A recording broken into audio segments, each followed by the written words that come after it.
Assalamualaikum warahmatullahi wabarakatuh.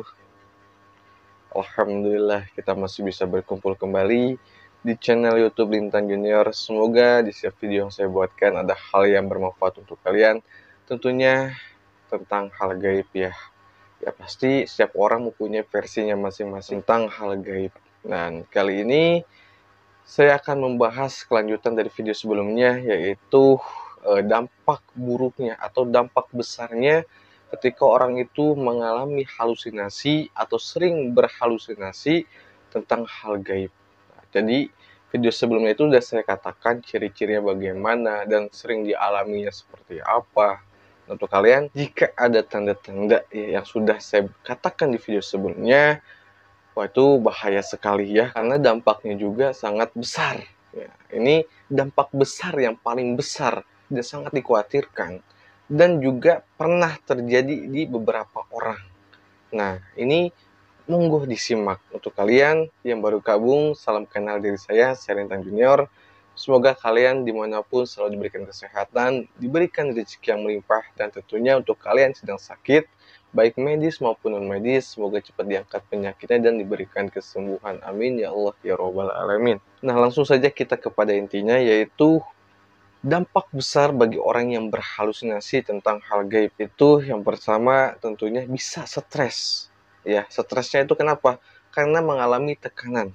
Jadi kalau orang yang berhalusinasi, misalnya orang itu sering melihat sosok-sosok, misalnya tiba-tiba melihat misalnya di depannya itu halaman kosong ya, tapi dia itu melihatnya ada istana misalnya. Kalau ini sering terjadi, itu bisa stres karena dia akan mengalami setiap harinya gangguan seperti itu. Bisa dari penglihatannya, dari segi suara, dari segi energi yang dirasakan, itu sangat membuat badan itu stres. Yang nantinya orang itu akan mengalami fatalnya itu ya gila gitu loh. Dia udah stres, banyak pikiran tentang urusan duniawi, terus dia melihat hal seperti itu yang beranggapan atau asumsinya itu tuh benar, ternyata itu hanya halusinasi yang karena orang itu terobsesi ya, pengen bisa gitu. Nah, ini bisa gila. Gilanya kenapa ya? Karena udah stres. Jadi kalau orang sudah stres, itu pikirannya atau alam bawah sadarnya itu ya udah kena. Bahaya.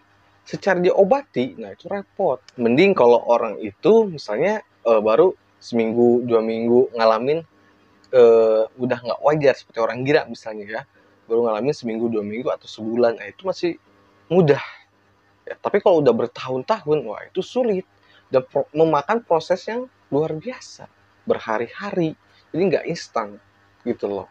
Nah, terus lebih parahnya apa Kang? Nah, ini kalau orang sudah stres, udah udah kena lah ya. Seperti orang gila misalnya. Nah, itu bisa timbullah namanya kematian yang nantinya akan melakukan tindakan bodoh. Contohnya apa Kang? Misalnya gini, saya katakan tadi, di sungai pasti tentunya ada jembatan. Nah, ketika orang itu melihat sungai, itu melihat seperti istana. Oh, ini ada istana demit atau suluman, dilihat. Nah, nantinya orang itu akan merasa dirinya itu dipanggil oleh penghuni yang ada di sungai. Dipanggil ke sini. Nah, kalau orang sudah kena ya pikirannya, batinnya seperti orang gila misalnya, itu akan mau aja ya. Jadi misalnya disuruh ke sini sama sosok itu ya. Jadi ya dia bakal ikut nyemplung aja karena udah kena. Nah, ini dampak besarnya. Jadi kalian itu kalau tertarik dengan hal gaib, ya saya bilang di video sebelumnya itu, dan saya sering bilang, kalian itu harus mempunyai guru yang membimbing kalian agar kalian itu punya rem. Ketika kalian gas, itu kalian tuh bisa ngerem.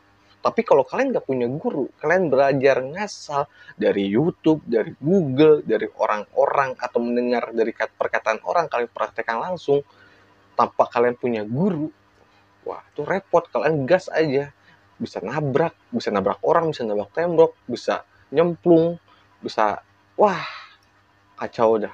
Kang, apakah akan punya pengalaman berhalusinasi?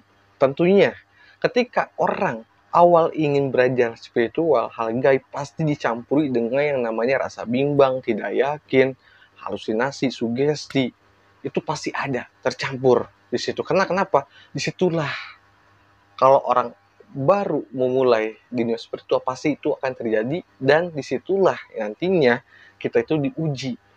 Saya pun punya pengalaman seperti itu, saya pribadi yang hampir gila. Saya pun pernah hampir gila karena saya terobsesi pengen belajar ilmu, suatu keilmu yang sangat belum waktunya lah bahasanya. Saya pun hampir, saya ngeliat tembok ada tulisan Arab, saya lihat tiker atau sebutnya kayak permadani ya, itu ada tulisan Arab. Saya pernah, sampai guru saya pun bilang, udah hiraukan, hiraukan, hiraukan, hiraukan.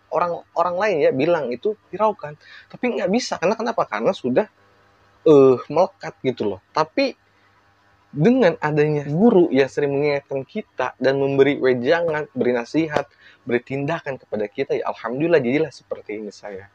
Yang tadinya udah hampir kena, tapi alhamdulillah direm lah.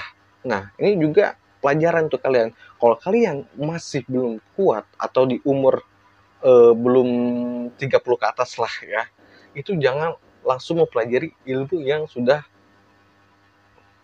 tinggi ya. Jadi kalian itu harus menguatkan dulu fondasi kalian, wadah batin kalian, badan kalian harus dikuatkan dulu. Jangan langsung yang tinggi-tinggi. Nah, ini pelajaran juga yang bisa kalian ambil dari pengalaman saya gitu loh. Itu repot sih. Pada saat itu saya ngalamin repot banget. Karena ya saya ngeliat tembok itu ada tulisan Arab.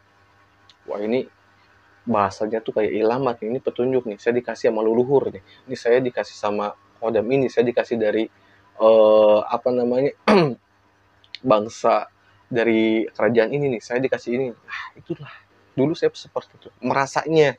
Ada yang datang nih sosok kakek-kakek ngasih kayak gini gini gini gini gini, baca gitu. Nah, itu saya lakuin, tapi berdampak ke kehidupan saya gitu kan. Nah, tapi berhubung kita ada guru ya, kita dijaga, kita dikasih tahu, kita dinasehatin, dikasih tindakan, ya alhamdulillah nggak jadi gitu, alhamdulillah. Bila ada pertanyaan atau ingin dibuatkan konten seperti apa, tulis di kolom komentar, dan jangan lupa di like, di subscribe, dan ditekan tombol loncengnya agar kalian tidak ketinggalan video selanjutnya. Nah, ini untuk kalian yang ingin konsultasi masalah hal gaib ya, metadisir yang ada di badan kalian, gangguan gaib di rumah atau tempat usaha, atau penyusunan kodam, atau misalnya dibuka aura, misalnya pengen bisa silat gaib ya. Pokoknya kalau kalian pengen konsultasi, mau tanya-tanya, silahkan tulis di inbox ya. Ini Instagram saya, terus di situ. Nah, kalau kalian nggak punya Instagram, download dulu di Play Store ya. Nah, untuk kalian yang ingin konsultasi, kalau kalian ingin cerita ya, itu nggak ada maharnya. Karena nggak ada tindakan. Ya, beda ya. Kalau kalian mau cerita kisah kalian, pengalaman kalian, ya silahkan sharing. Itu nggak masalah, nggak ada maharnya. Gitu loh. Karena kalau misalnya bicara mahar, itu kalian melakukan suatu tindakan, gitu loh. Misalnya kalian pingsan kodam ya, itu ada maharnya karena ada sesuatu yang harus dibeli. Nanti barang itu atau media itu digunakan untuk kebutuhan kalian, itu namanya mahar.